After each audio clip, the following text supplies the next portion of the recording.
To the session of wellness wonder and learning. आज हम बात करेंगे एक विशेष मेंटल स्टेटस के बारे में, और वो है दिमागी धुंध। ब्रेन फॉग इसको कहते हैं, ब्रेन फॉग। दिमागी धुंध कोई बीमारी नहीं है, कोई अलग से ये बीमारी है ही नहीं, बल्कि यह कई लक्षणों का एक कॉम्बिनेशन है, एक समूह है।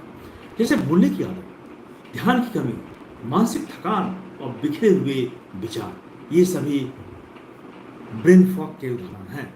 और यह समस्या अक्सर लॉन्ग कोविड जिनको हुई थी उनको रहती है, फाइब्रोमाइल्जिया जिनको है, थायराइड की समस्या है, क्रॉनिक फटिग सिंड्रोम है, डिप्रेशन है और सीलियक डिजीज जैसी स्थितियों में इसे काफ़ी देखा जाता है। ये काफ़ी हद तक उन लोगों को नुकसान पहुंचाता भी है।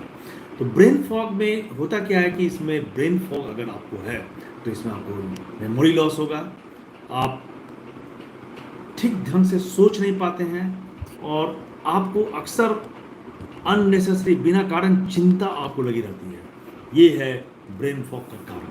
जैसे आप इसमें देखेंगे कि मेमोरी लॉस आपको हो गया है, आप वर्किंग मेमोरी लॉस स्पेशली, जब भी कुछ आप काम करने जा रहे हैं तो आप भूल जाते हैं कि आपको क्या करना है और दिमाग में परेशानी रहती है। आपके सोच जो है स्कैटर्ड रहते हैं, एक सोच नहीं रहते हैं। स्कैटर्ड सोच रहने के कारण आपका दिमाग जो है वो सही ढंग से काम नहीं कर पाता है। ये है मेमोरी लॉस का उदाहरण और ब्रेन फॉग। अब ब्रेन फॉग क्यों होता है? ब्रेन फॉग होने का सबसे बड़ा कारण है पोषक तत्वों की कमी, न्यूट्रिएंट्स डिफिशिएंसी। और कुछ ऐसे सप्लीमेंट्स हैं जिनकी कमी से दिमागी फॉग, दिमाग में थकान और दिमाग में चिंता, अननेसेसरी धुंधपन उत्पन्न होता है। और वो पहला विटामिन है वो विटामिन डी। विटामिन डी की कमी से अक्सर मूड खराब होता है, ध्यान की कमी होती है और याददाश्त कमजोर होने लगता है। ऐसा पाया गया है कि जिनको विटामिन डी की, अक्सर लोगों में विटामिन डी की कमी होती है और अक्सर लोग एज के साथ मेंटल फॉग का शिकार हो जाते हैं।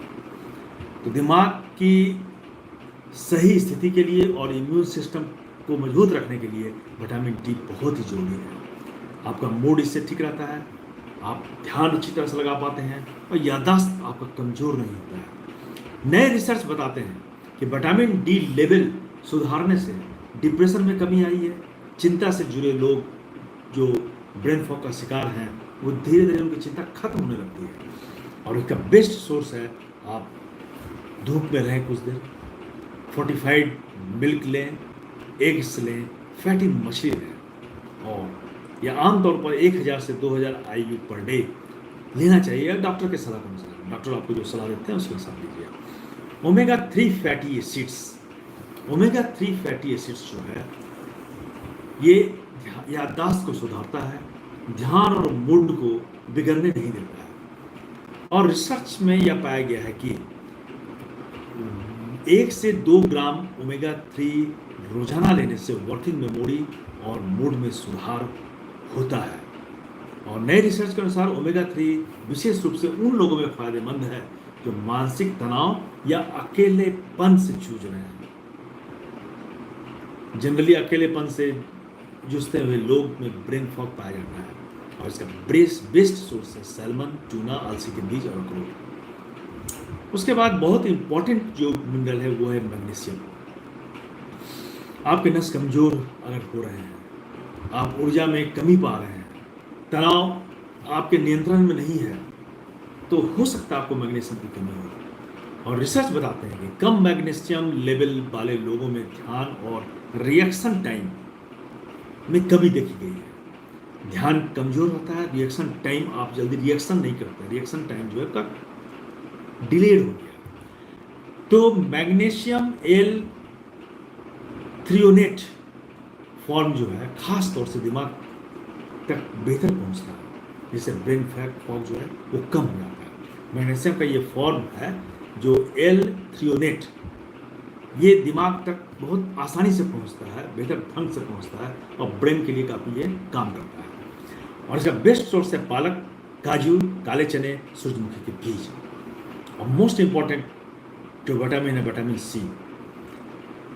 आपकी इम्यूनिटी सिस्टम कमज़ोर हो गई है, आपका मेंटल स्टेटस सही नहीं रहता है, तो हो सकता है आपको विटामिन सी की कमी हो। और रिसर्च बताते हैं कि पर्याप्त मात्रा में विटामिन सी नहीं लेने से आपका ध्यान, मूड और रिएक्शन टाइम कमज़ोर हो जाता है। विटामिन सी जरूर लीजिए, और विटामिन सी से डिप्रेशन में कमी आती है, और कन्फ्यूज़न है, उलझन है आपको, तो उसमें काफ़ी सुधार होता है। और कन्फ्यूज़न और डिप्रेशन ब्रेन फॉग का हिस्सा है। इसका बेस्ट सोर्स है आंवला, संतरा, नींबू, कीवी, शिमला मिर्च। अब ये बहुत ही इंपॉर्टेंट है कि आप विटामिन सी रोजाना लें। B complex vitamin, B complex vitamin में B6 और B12 और फोलेट जैसे विटामिन आते हैं, जो याददाश्त और ध्यान के लिए काफ़ी जरूरी है। आप इसे अगर रोजाना लेते हैं तो आपको याददाश्त और ध्यान की कमजोरी नहीं होगी। रिसर्च के अनुसार B12 की कमी वाले लोगों में सप्लीमेंट्स लेने से 70% से ज़्यादा में ध्यान और स्मृति में सुधार होते देखा गया है। और high dose B complex supplements मानसिक थकान और फोकस की समस्या को सुधारता है। इसका बेस्ट सोर्स है दूध, अंडे, मांस, दालें, हरी पत्तेदार सब्जियां। उसके बाद आता है एल-थीनिन। एल-थीनिन ग्रीन टी में पाया जाता है, जो एमिनो एसिड का है ये, और ये दिमाग को शांत करता है और अलर्ट रखने में मदद करता है। इसलिए कहा जाता है कि ग्रीन टी जरूर आप लें। रिसर्च के अनुसार 100 से 200 मिलीग्राम एल-थीनिन लेने से तनाव घटता है, रिएक्शन टाइम में सुधार होता है, और नींद की क्वालिटी आपकी अच्छी हो जाती है। नए रिसर्च के अनुसार एल-थीनिन और कैफीन का कॉम्बिनेशन जो है आपके अलर्टनेस को बढ़ाता है, फोकस को बढ़ा सकता है, और ग्रीन टी इसका नेचुरल सोर्स है। ग्रीन टी ब्रेन फॉग को कम करने के लिए आप क्या कर सकते हैं, ये भी बहुत इंपॉर्टेंट है। रोजाना 10 से 8 घंटे नींद लें। प्रोसेस्ड और शुगर युक्त खाने को कम करना है, जिसमें शुगर है और प्रोसेस्ड फूड है उसको आप कम से कम लें। पर्याप्त पानी पिए, हाइड्रेटेड रहें, और नियमित मेडिटेशन और एक्सरसाइज करें। अल्कोहल और अत्यधिक कैफीन से बचें। लंबे समय से चले आ रहे लक्षणों के लिए डॉक्टर से जरूर जांच कराएं, क्योंकि यह हो सकता है थायराइड के चलते हो, थायराइड आपका गड़बड़ाया हुआ, आपका थायराइड का ज़्यादा सिक्रेशन हो रहा हो, थायरोक्सिन ग्लैंड हार्मोन का यह ज़्यादा हो रहा हो, तो इसको चेक करवाना काफ़ी जरूरी है। डायबिटीज़, आपको शुगर की समस्या है, और ऑटो इम्यून सिस्टम आपका कमज़ोर है, न्यूरोलॉजिकल बीमारियां आपको है, तो ये इन सभी कारण से ब्रेन फॉग हो सकता है, तो डॉक्टर से जरूर जांच कराएं। अब निष्कर्ष यह है कि ब्रेन फॉग कोई बीमारी नहीं है, बल्कि ये कई लक्षणों का एक मिश्रण है। कोई भी बीमारी हो सकती है, और इस बीमारी के कारण आपका ब्रेन जो है कमजोर हो जाता है।